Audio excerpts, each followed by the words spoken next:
Hello everyone. It is important to know that Lagos grapples with certain significant issues ranging from traffic challenges, reliance on fossil fuels, and as well as sustainable transport solution. I'm Emmanuel Anoseola, and this is Lagos Transportation Agenda, a critical initiative which is aimed at addressing the city's fast-growing traffic challenges and also sensitizing on topical issues, events, and of course trends on the dynamic world of transportation. Today on the show is one of our wonderful and a vital personality in the world of transportation and publications in general, who by virtue of position is the managing director of Motoring World, the publisher of Motoring World magazine and Motoring World online, in person of Mr. FEMI OWOWEYE.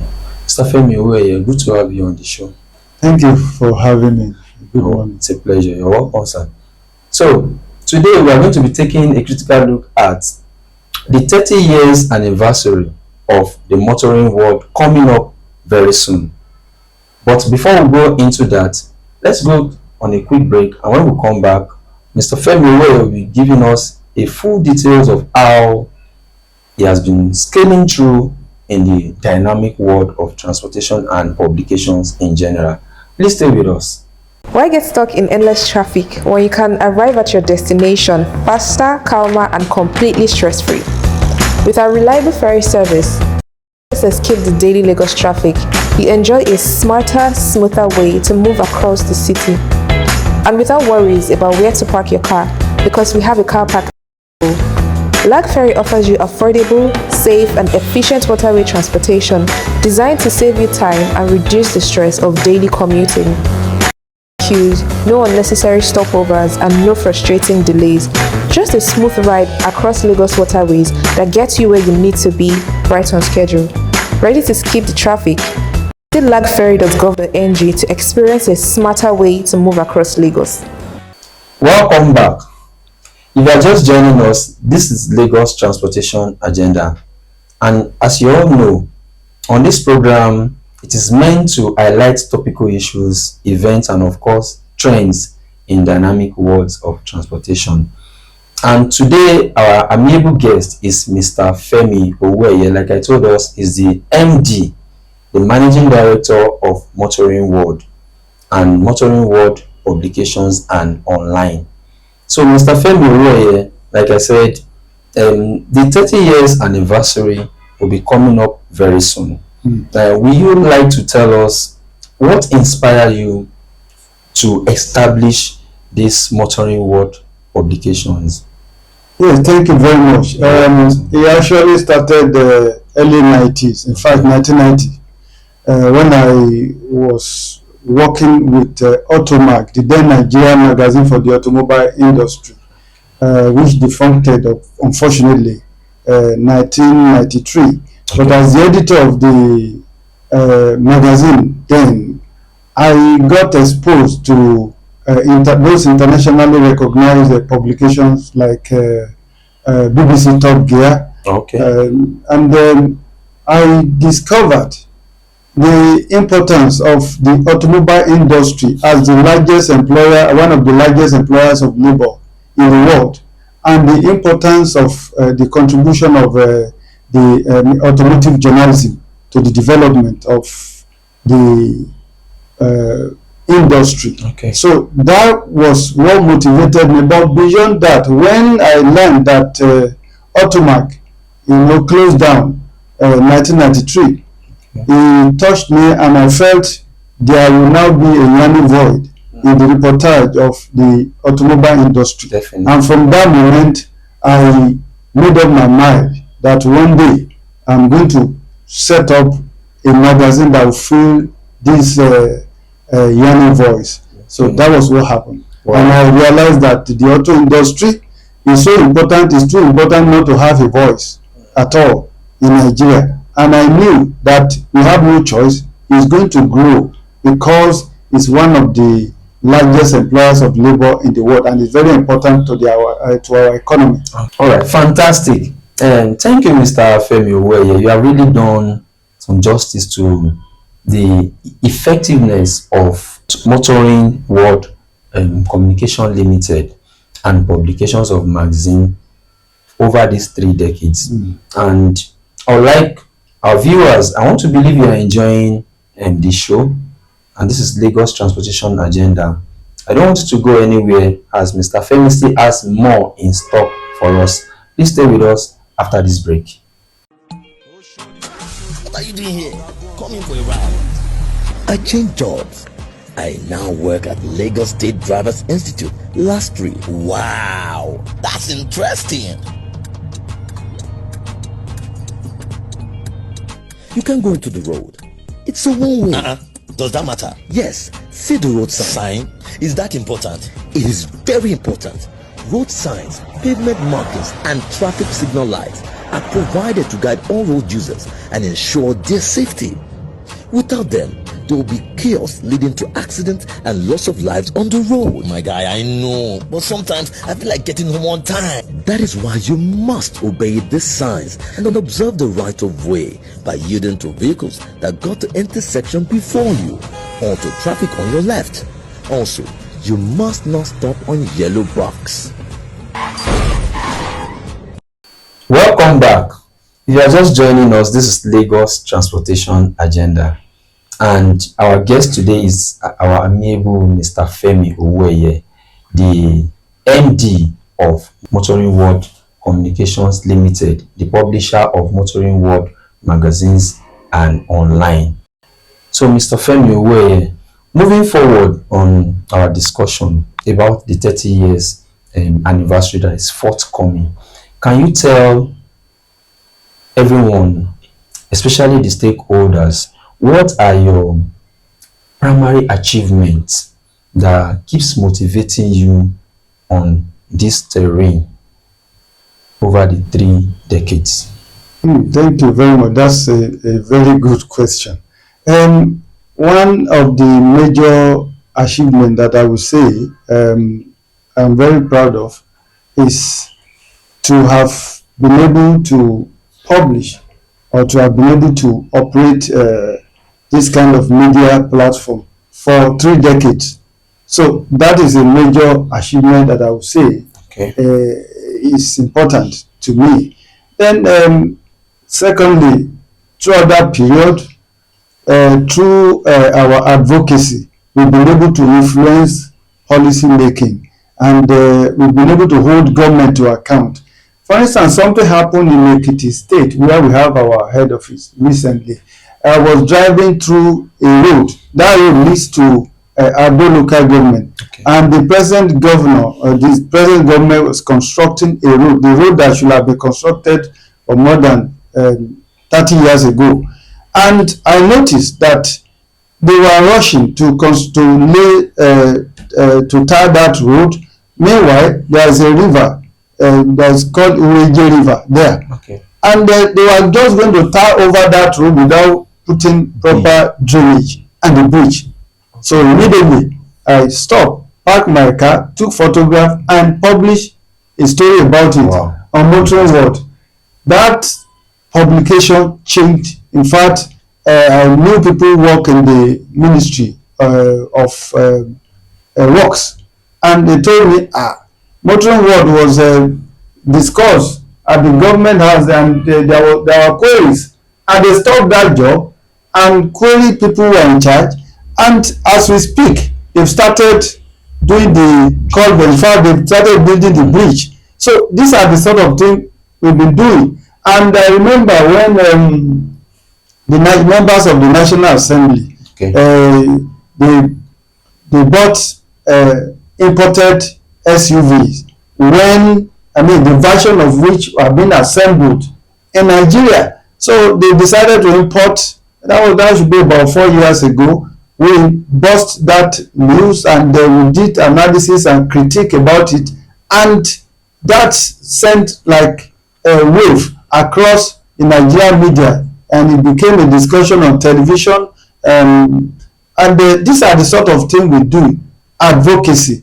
And then we also introduce educative segment on our publication, like educating Nigerian motorists and road users about road safety, about vehicle maintenance, simple vehicle maintenance, and when you travel on road, what kind of precautions you need to take, and in terms of why you should not disobey traffic, and all this, and this were, have been having effect. These are the things we are proud of, we should be doing, and as far as we are concerned, we have made ourselves relevant, and we contributing to the development of the auto industry. And some of the advocacy we've been doing all along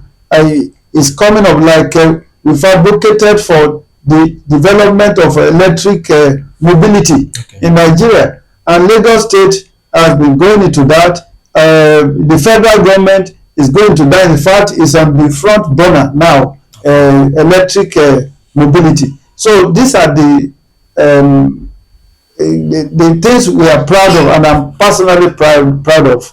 And the fact that we are there, we manage to sustain despite all odds, to still remain there, and it's something we are proud of, and we see that as achievement. Yes, wonderful. These are vital achievements you've just laid down, and I want to know from your perspective, how or what are those lapses that you can say precisely in the Nigerian transport world and even automotive sector that you think the government needs to look onto for proper attention? Yes, one of them is infrastructure. Okay. Now we are talking about the discussion about electric mobility, but then our electricity is still nothing to write home about. It's been decentralized, and many Nigerians still believe when they want to talk about electricity, they are still looking at Abuja instead of holding the governors to account. The governors are not doing enough, so it's a problem. Lagos State alone cannot do it. Lagos State can only generate electricity for Lagosians. Okay. Ekiti State should do it for Ekiti. Anambra should do it for Anambra. Kano should do it for Kano. And if every state manages to do that, then this issue of electric mobility, because you need to establish charging points, and if you are to establish charging point, you need electricity. Okay, it could be in form of solar, but we don't have those facilities enough. Then the second problem has been policy inconsistency. Policy inconsistency in terms of I will look at the road transportation. Okay. By now, the Nigeria automobile industry should have become the auto industry hub of the whole of Africa if they have managed to pass into law and sign into law what we call Nigeria Automobile Industry Development Plan that was initiated 2013. Up till now, even the then president Jonathan, he couldn't do it that time because it was so close to the election, but it was passed by the National Assembly. Then during President Buhari regime, it was passed again, but President Buhari, for some reason, did not sign it into law. You think, why am I emphasizing on this? It's because when you realize the content of that bill, of that policy, that will let you know why it's so important. One, the policy discourages importation by increasing the policy. If it's passed, it should discourage importation by increasing the import duties of imported vehicles, both used and brand new. That is one. Then two, you will say, okay, if they ban or they discourage importation, how will Nigerians be able to afford the locally made vehicle? That policy also made provision for it, because there is provision for auto finance bank. So the federal government should have established auto finance bank that will be given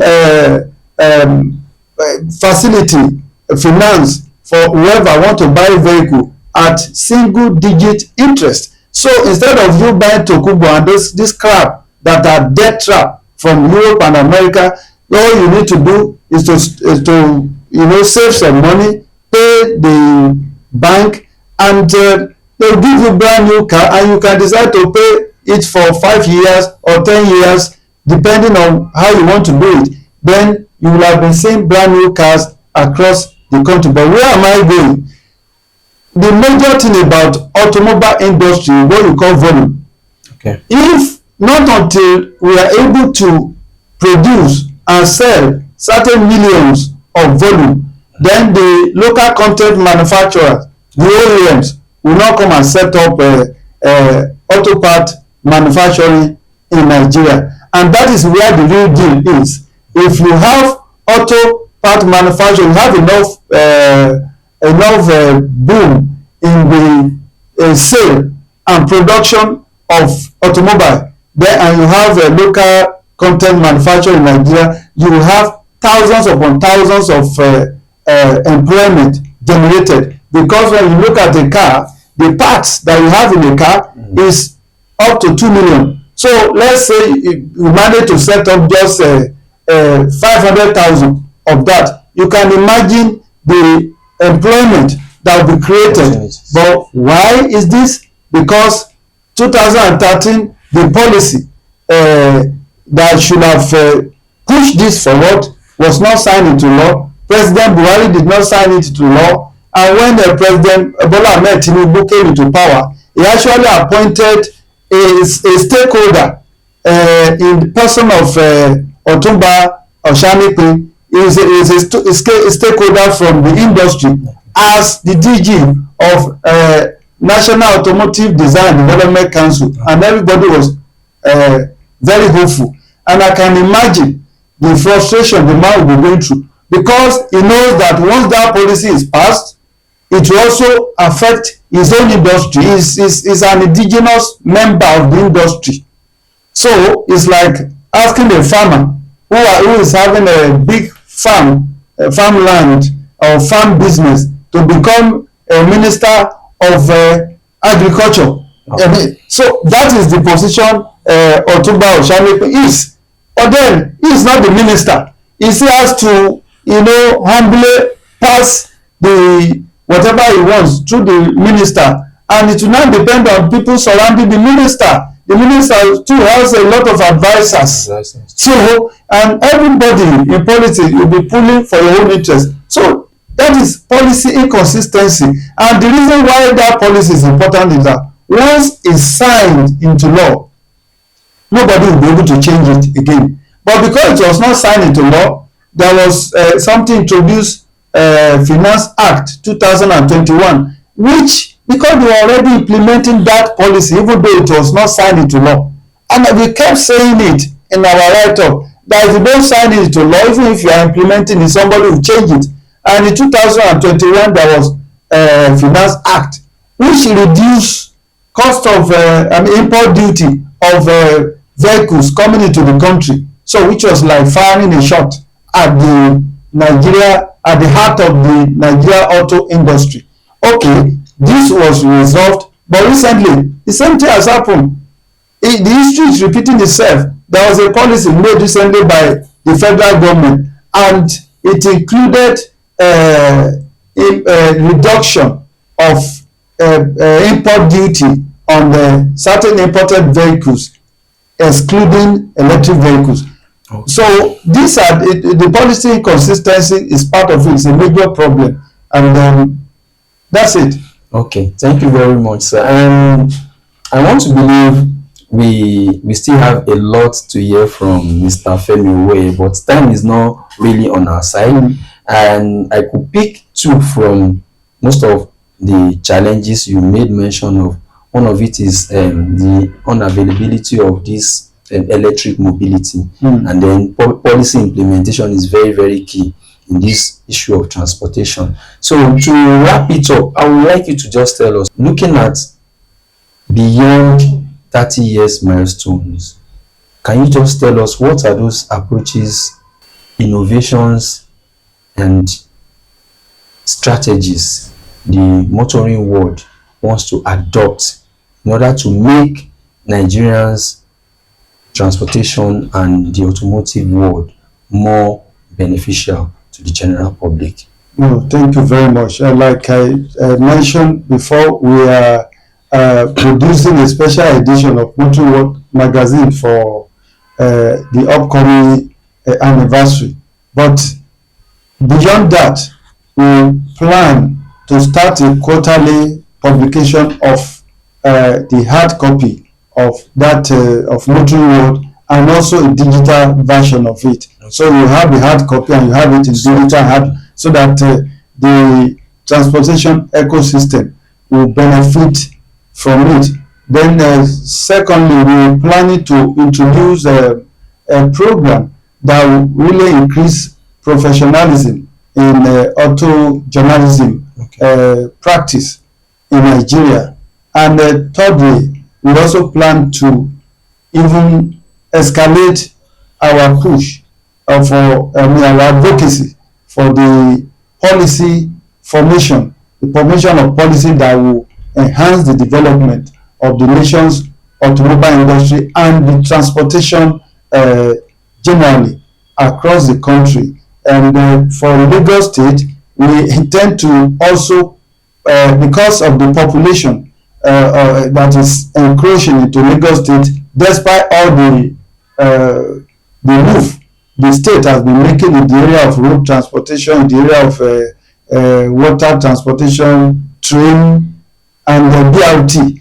But the population is really a major problem. So we will be advocating for Lagos State to create a kind of bridge between all those, coagulation of all those transportation systems into one through digitalization, so that you will be able to hold a card and you can pay for your road transportation, or for BRT, for rail, for water transport in Lagos. You can just book it online, and then you will know the time the vehicle of the train or the boat is going to be ready, and you just go there without having to go to the bus stop to queue, to make payment. Thank you very much. So, Mr. Femi OWOEYE, before I let you go, can you just give us a quick rundown of the date of the 30 years anniversary coming up and some of your expected dignitaries on the occasion? Yeah, it's coming up on June 4 this year, 2026, and at Muson Center in Lagos. And some of the dignitaries we are expecting. We are expecting the Minister of Industry, Trade and Investment as a special guest, distinguished guest of honor.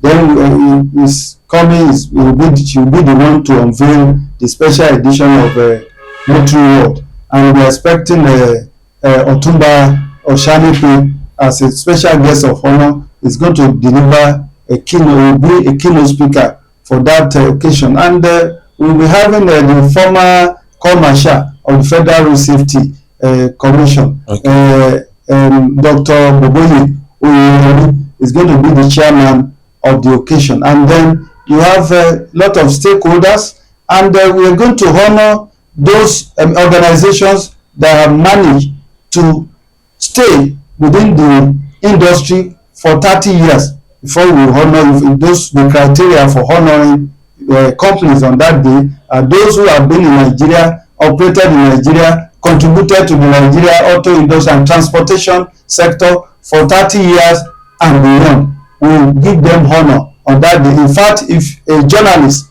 is in Nigeria, a motoring journalist or transport journalist who has practiced for more than 30 years, will be honored on that day. Thank you very much. All right. This is the show for today. I want to believe you've enjoyed this episode. And my name is Emmanuel Aransola, your regular host on Lagos Transportation Agenda. Our show, your show. Meet me next week on same station, same time. Till then, stay safe and stay blessed. Bye.